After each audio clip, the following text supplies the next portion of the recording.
Assalamualaikum warahmatullahi wabarakatuh. Bismillahirrahmanirrahim. Ashhadu an la ilaha illallah wa ashhadu anna Muhammadar Rasulullah.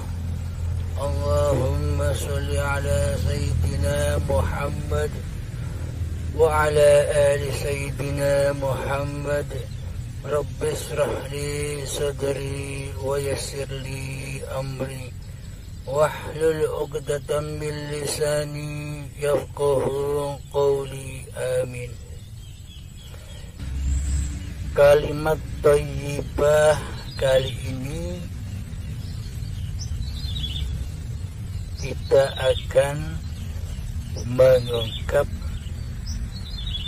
kalimat Allahu Akbar, takbir, memahabesarkan Allah. Sudah kita ketahui bersama ketika zaman perang Rasulullah ataupun saat-saat ini, bila kita memerangi kezaliman, pasti kita membaca takbir Allahu Akbar, Allahu Akbar, Allahu Akbar.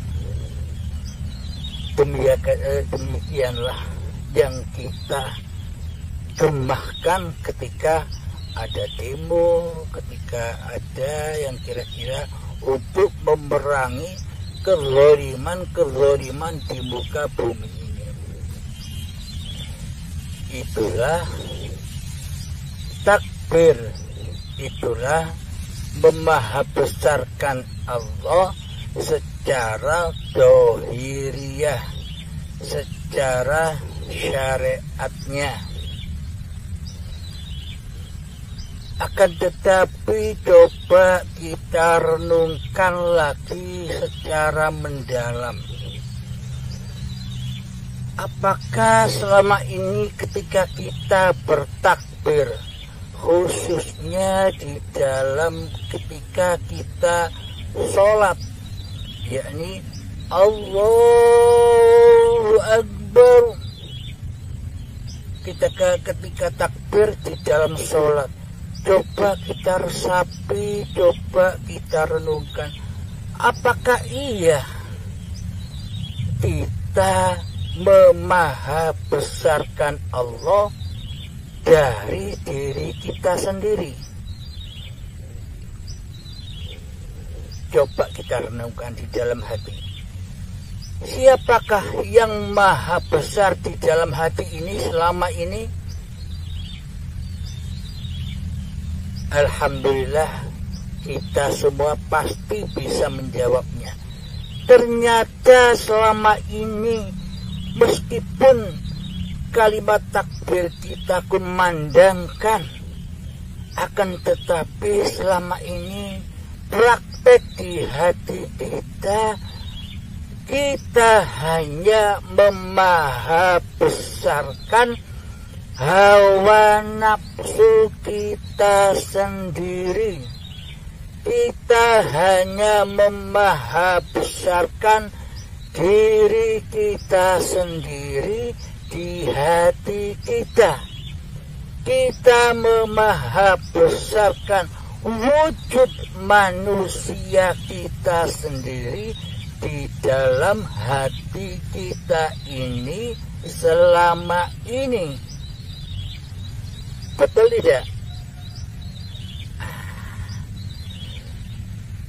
Coba rasakan, coba renungi, coba tafakuri kesalahan kita, kezaliman kita, keingkaran kita, keingkaran hati kita selama ini kepada Allah.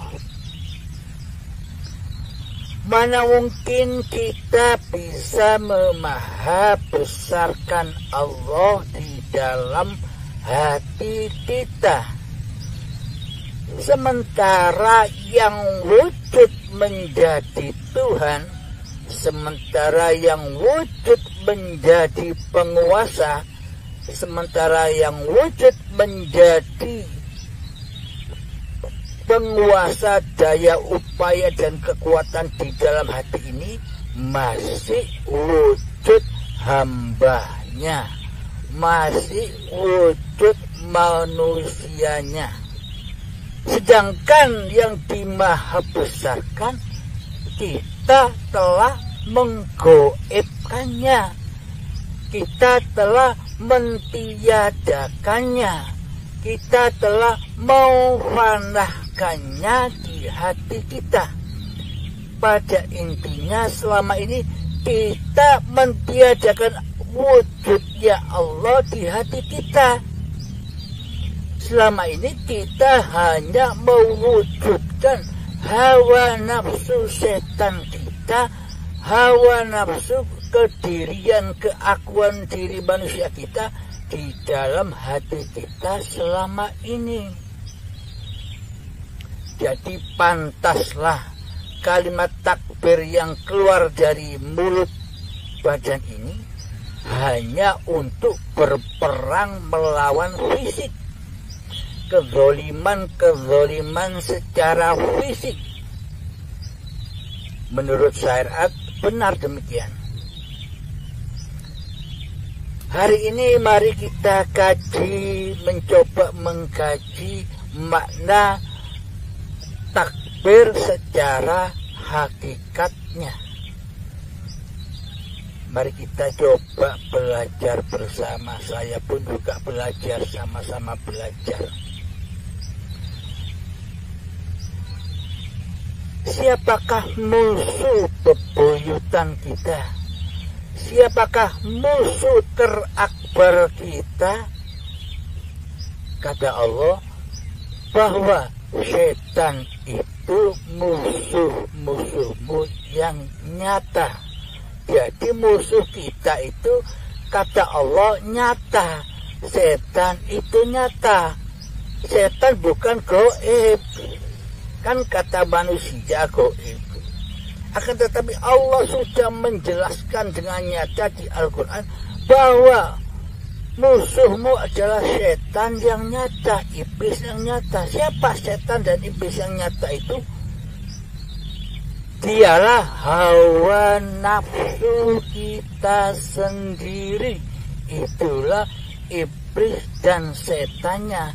Ketika di dalam hati kita yang wujud, yang berkuasa, yang menjadi raja di rajanya hati adalah diri Abdul Halimnya sendiri yang menjadi penguasa di dalam hidup dan badan ini.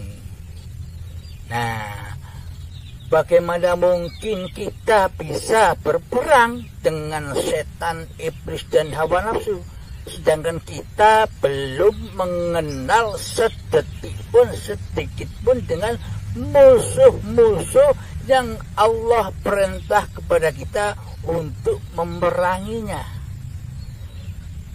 Nah, untuk berperang, untuk mengumandangkan kalimat takbir, maka kita harus mengenali dengan sungguh-sungguh, kita harus mengenali dengan baik siapa musuh kita.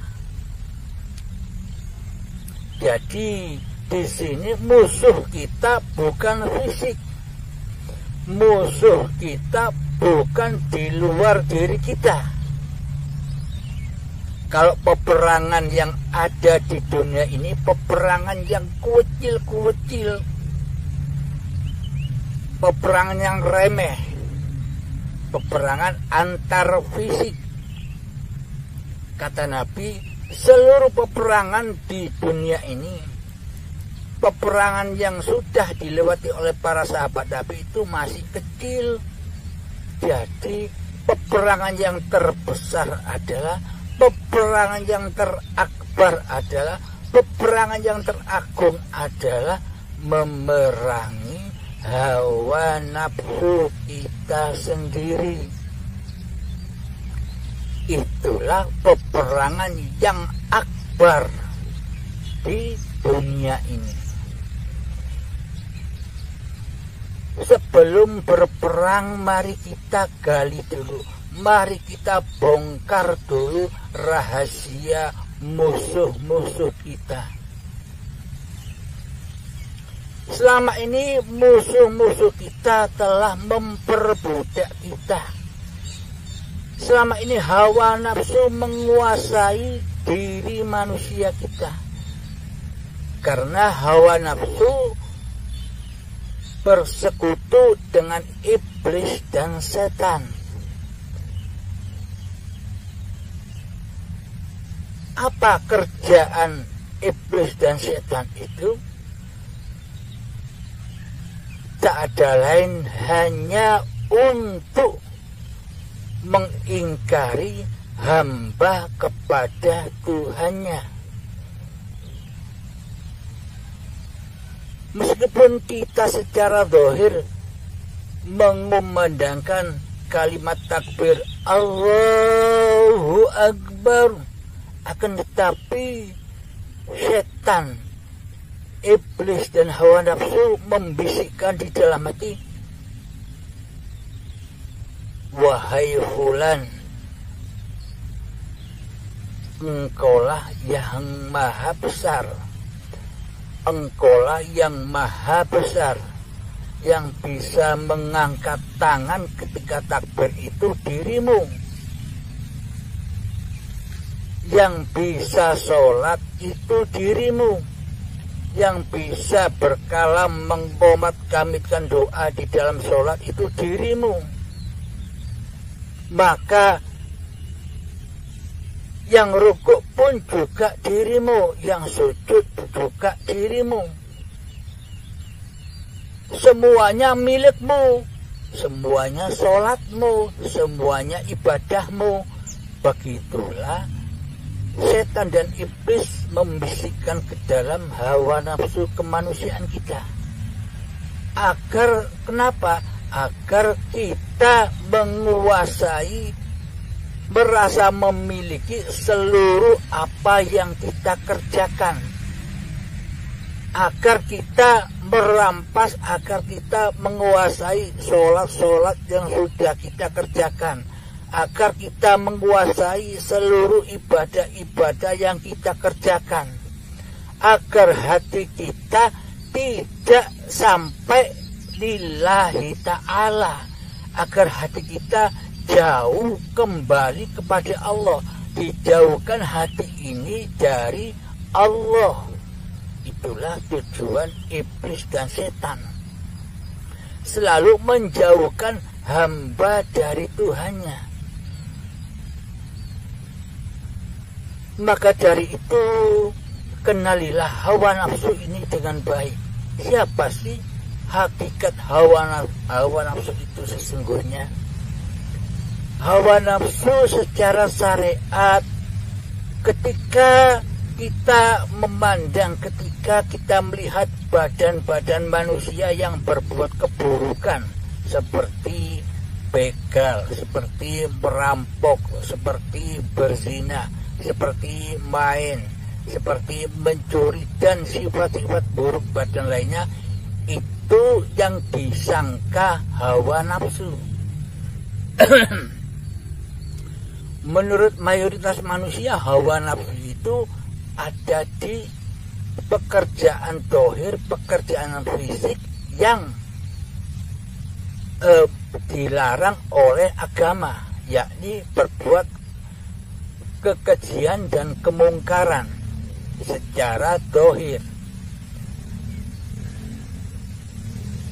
Sedangkan kebajikan secara umum, secara dohiriyah, secara syariat, yakni badan-badan, ketika kita melihat badan-badan yang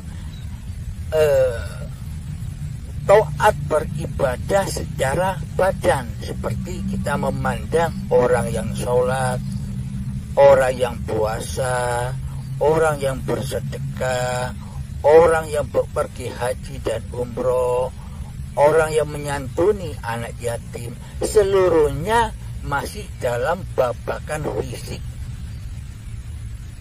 Itulah yang dinamakan ketaatan atau kebajikan di sisi manusia, di sisi dohir, bukan di sisi Allah. Karena Allah itu tidak memandang wajah dan rupamu. Allah tidak memandang harta-hartamu. Allah tidak memandang anak istrimu. Allah tidak memandang ilmu dan amalmu. Allah tidak memandang setinggi apapun ilmumu. Allah tidak memandang sebanyak apapun amal ibadahmu. Dan Allah tidak memandang nasab-nasab muliamu. Akan tetapi yang dipandang Allah hanyalah hatimu. Karena iman, Islam, takwa, akidah itu letaknya ada di dalam hati, bukan ada di badan. Jadi yang Allah pandang bukan badan kita, bukan af'al badan kita, akan tetapi yang dipandang Allah adalah af'al hati kita. Bagaimana hati kita kepada Allah? Hati kita ingkar atau syukur? Hati kita taat ataupun maksiat? Jadi syukur atau ingkar itu, jadi taat dan maksiat itu di sisi Allah beda dengan taat dan maksiat atau syukur dan kufur di sisi manusia. Beda.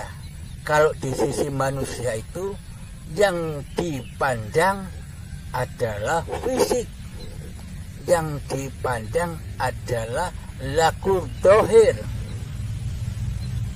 Akan tetapi di sisi Allah yang dipandang adalah hatimu. Di hatimu saat ini yang wujud menjadi raja di rajanya hati, di atas hidup dan badan ini siapa? Allah atau dirimu? Hanya itu yang dipandang oleh Allah. Jika yang berkuasa, jika yang wujud di hati kita selama ini adalah diri manusia kita yang menjadi raja di rajanya hati, maka itulah kemaksiatan di sisi Allah. Maka itulah kezaliman di sisi Allah. Maka itulah keingkaran dan kekufuran hati di sisi Allah. Jadi Allah itu hanya memandang hati, bukan memandang zahir.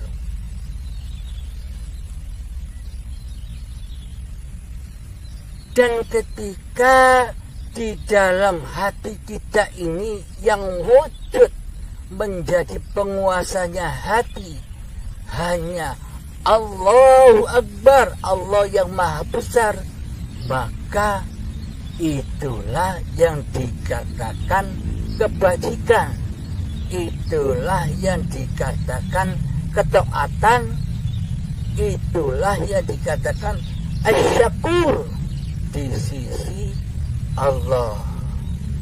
Jadi coba kita rasakan, coba kita tafakuri di dalam hati kita.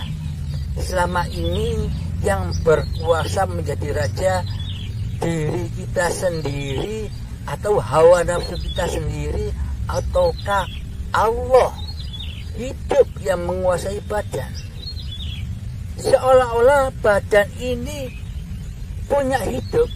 Itulah yang membuat hati kita tidak tidak klik, tidak bisa mengenali Allah dengan benar.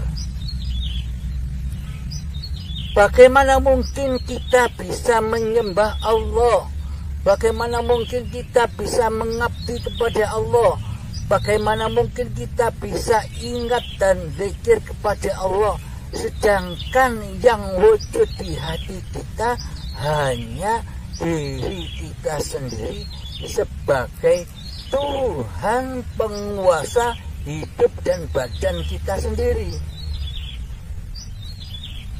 Akhirnya jeruk makan jeruk, tak bakal bisa menyembah Allah. Selagi Allah gaib, selagi Allah tiada di hati kita, tak bakal bisa mengabdi kepada Allah. Sementara Allah maha sohir, maha kecil, maha tiada di hati kita. Yang maha besar adalah kewujudan diri manusia kita selama ini.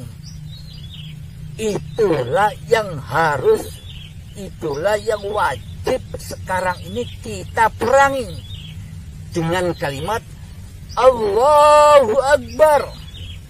Tapi bukan diucap di mulut, akan tetapi diucap di hati kita menuju rasa akbar itu sendiri. Siapa yang akbar? Hidup itulah yang maha besar. Bagaimana mungkin kita memaha besarkan badan, sedangkan hidupnya Allah, hayatullah kita tiadakan di hati kita. Maka Allahu Akbar yang selama ini kita ucapkan di dalam sholat kita itu hanya dusta, hanya etok-etok belaka, hanya kebohongan belaka, hanya kepalsuan belaka. Coba kita rasakan, kita buktikan. Ketika kita sholat bertakbir Allahu Akbar, kita kan masih ada kemanusiaan kita. Nah, kita merasa diri kita yang bertakbir, diri manusia kita yang bertakbir di dalam sholat. Nah, jika sudah begitu, siapa yang maha besar? Allah apa kita? Mohon direnungkan, wahai sobat. Berarti yang maha besar selama ini kan kita sendiri, yang wujud, yang bisa merasa, bisa sholat. Nah, jika di hati kita merasa kita bisa bertakbir, memaha besarkan Allah, itu cuma dusta, etok-etok. Akan tetapi di dalam hati kita, kita memaha besarkan hawa nafsu kita sendiri. Sehingga di dalam hawa nafsu kita ini panas, serba membara. Karena hawa nafsu itulah, karena setan-setan itulah bahan bakarnya neraka. Kata Allah, neraka itu bukan neraka yang engkau bayang-bayangkan, kayak apinya, api dunia, panasnya seperti panasnya api dunia, seperti timah yang dibakar, yang meleleh, seperti ya yang dibayang-bayangkan kita selama ini. Bukan seperti itu neraka di sisi Allah itu. Neraka di sisi Allah adalah berbahan bakar manusia dan hati yang keras seperti kerasnya batu. Yakni ketika manusia ini masih merasa hidup, itulah hawa nafsu.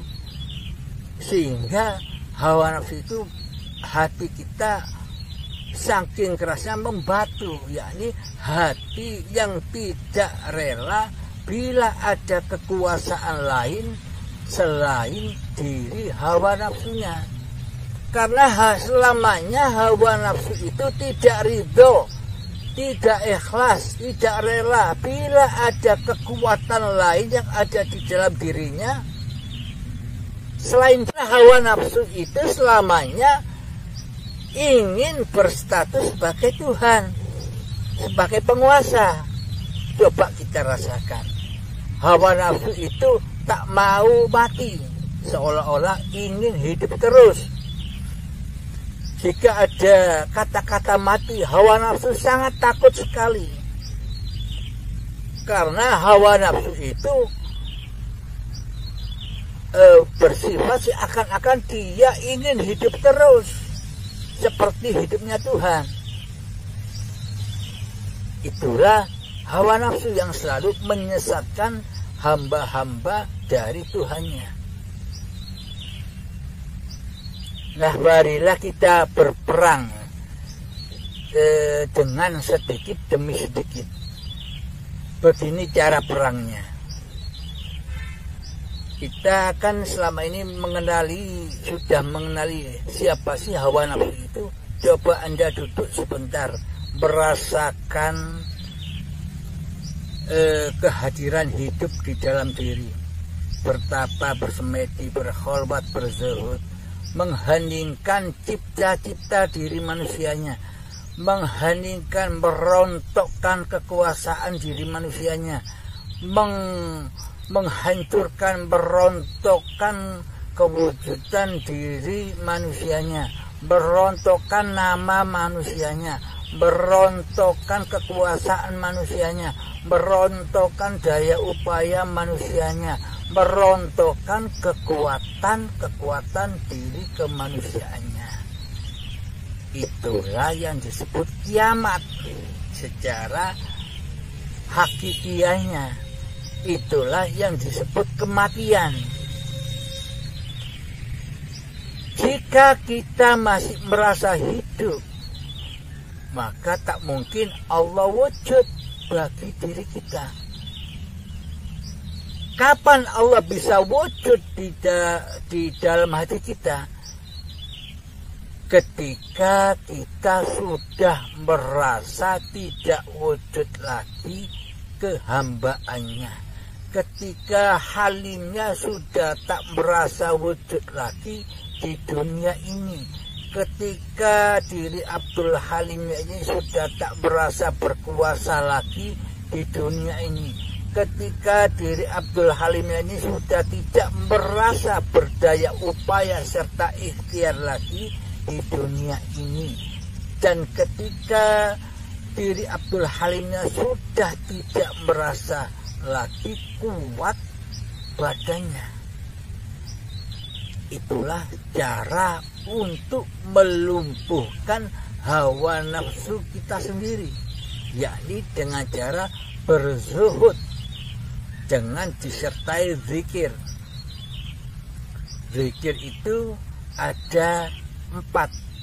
Satu, zikir jahar yang biasa kita lakukan ketika kita habis sholat. Yang kedua, zikir sirri, yakni hati mengucapkan Allah atau Hu Allah. Yang ketiga adalah zikir sirrul asror, yakni zikir rasa.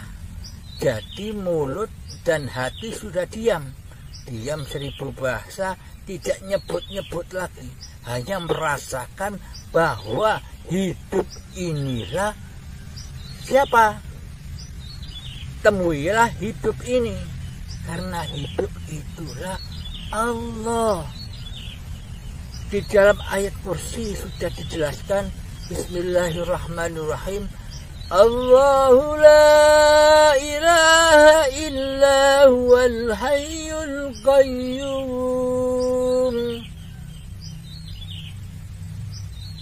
Allah dialah Tuhan yang hidup terus menerus dengan kekalnya, yang menghidupi makhluk-makhluknya. Ketika kita sudah mati, Allah tetap hidup, melanjutkan hidup-hidup yang lainnya, hidup-hidup yang sudah kita tinggalkan nanti.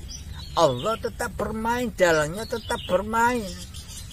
Meskipun wayang ini sudah tak ada ceritanya lagi, dari kotak dimainkan dan dikembalikan kepada kotak lagi, sang dalang tetap memainkan ceritanya di wayang-wayang yang lain dan orang-orang yang akan datang.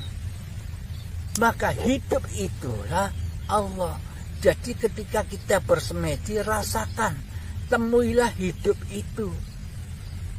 Karena bila hidup ini hidup diri manusia kita, coba buktikan seperti apa rupa, bentuk, warna, dan rasa hidup manusia kita selama ini. Bila hidup ini kita akui sebagai milik kita. Bagaimana mungkin kita bisa merasa mengakui bahwa hidup ini hidupnya manusia, sedang kita tak pernah bertemu dengan hidup kita sendiri. Bagaimana rupa, bentuk, warna, dan rasanya hidup kita ini? Kan muhal. Kita tidak tahu hidup tapi ngaku-ngaku hidup. Nah, hidup itu kan tidak seperti apa-apa. Hidup itu kan tidak seperti siapa-siapa. Akan tetapi hidup itu bisa mewujudkan, bisa meliputi apa-apa dan siapa-siapa.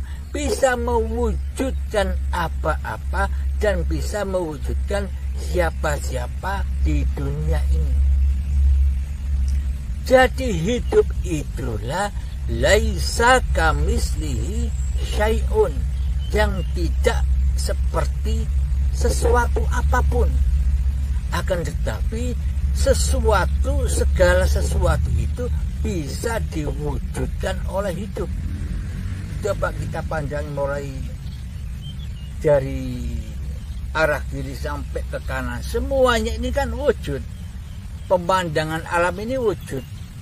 Nah, siapakah yang mewujudkan pemandangan alam ini? Ada langit, ada matahari, ada awan, ada pohon, ada rumput, ada tanah, ada saya, ada Anda, ada kamera, dan ada banyak lagi yang lainnya.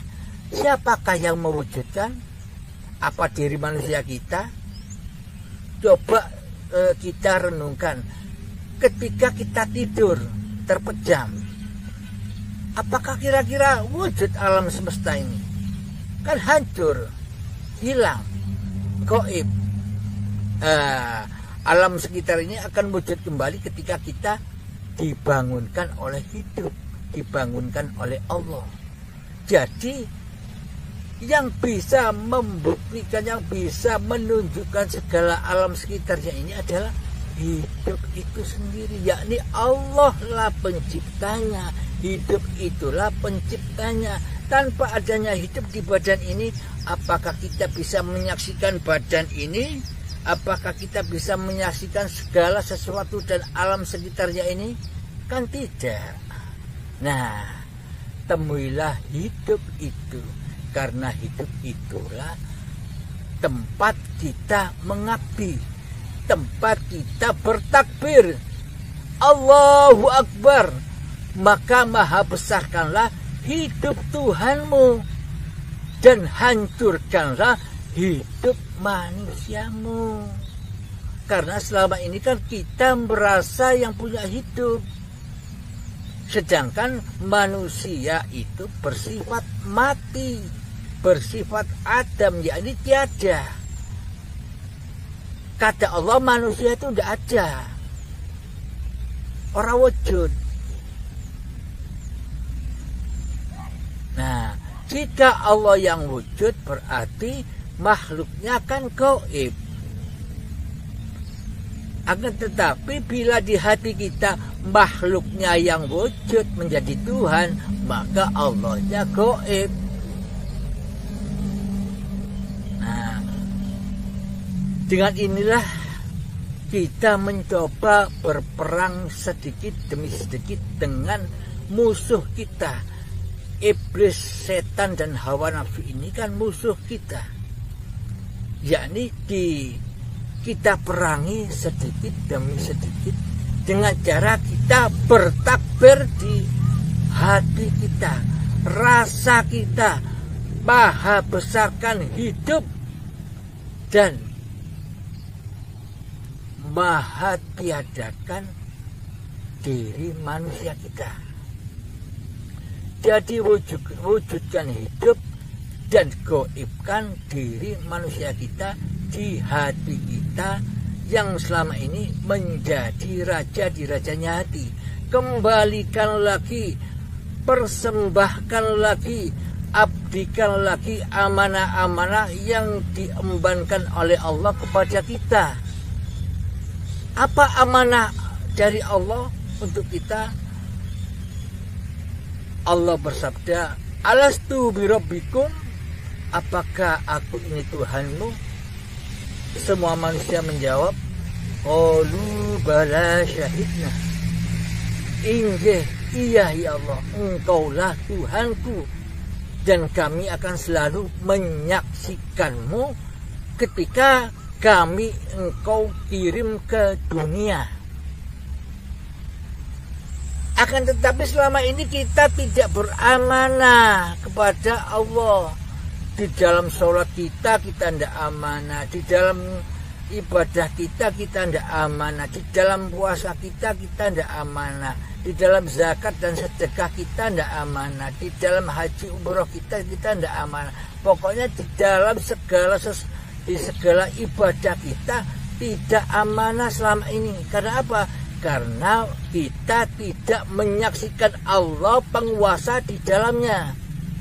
Karena kita hanya menyaksikan diri kita sendiri yang kita tuhankan selama ini. Oke, to the point-nya begini. Kita merasakan hidup, maha besarkanlah hidup itu, maka matikanlah, goibkanlah, runtuhkanlah kekuasaan raja hawa nafsu selama ini. Jadi persembahkan kembali kepada hidup ini Allah, kuasa ini Allah, daya upaya ini Allah, kekuatan ini Allah, melihat ini Allah, mendengar ini Allah. Kenapa kok semuanya Allah? Tanpa adanya hidup di badan ini, hayatullah, apakah semua sifat-sifat itu ada di dalam badan ini? Tidak ada, bukan? Nah, kembalikan lagi kepada Allahu Akbar, Allahu Akbar, Allahu Akbar. Maha besarkan Allah di dalam rasa hidup ini. Kembalikan hidupnya Allah dari perampasan hawa nafsu yang merasa mengaku mempunyai sifat hidup selama ini. Contoh lagi sedikit, ketika kita memandang tumbuh-tumbuhan, jangan sampai hawa nafsu ini mengingkari bahwa yang bisa mewujudkan tumbuh-tumbuhan itu, yang bisa memandang tumbuh-tumbuhan itu adalah diri manusia kita. Hawa nafsu ini selalu menyesatkan manusia kepada Tuhannya. Jadi ketika kita memandang tumbuh-tumbuhan itu, maka tariklah kembali pandangan itu ke dalam hati kita. Rasakan kembali, olah kembali, berdialoglah kembali dengan Allah. Oh iya, tanpa adanya hidup yang ada di badan ini, kan tidak ada mata, tidak bakal ada mata, tidak bakal ada badan ini, dan tidak bakal ada sifat penglihatan ini, dan tidak bakal pula mewujudkan apa-apa yang kita pandang. Karena semuanya bersumber kepada al-ma'rifat billah, yakni zat hidup itu sendiri, hayatullah sendiri, ya Allah sendiri. Kembalikan lagi semuanya kepada Allah, maka disitulah hati yang mutmainnah. Maha besarkan Allah, selalu maha besarkan hidup di dalam segala keadaan kita.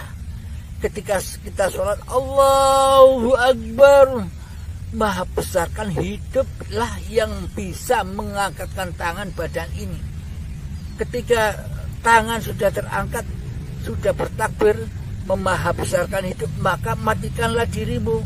Ketika kita badan kita kan disuruh mati, disuruh sedekap, maka jangan ikut-ikut menjadi Tuhan di dalam sholat, jangan ikut-ikut menjadi Tuhan di dalam penglihatan, jangan ikut-ikut menjadi Tuhan di dalam pendengaran, jangan ikut-ikut menjadi Tuhan di dalam kekuasaan, jangan ikut-ikut menjadi Tuhan di dalam daya upaya, jangan ikut-ikut menjadi Tuhan di dalam seluruh apa yang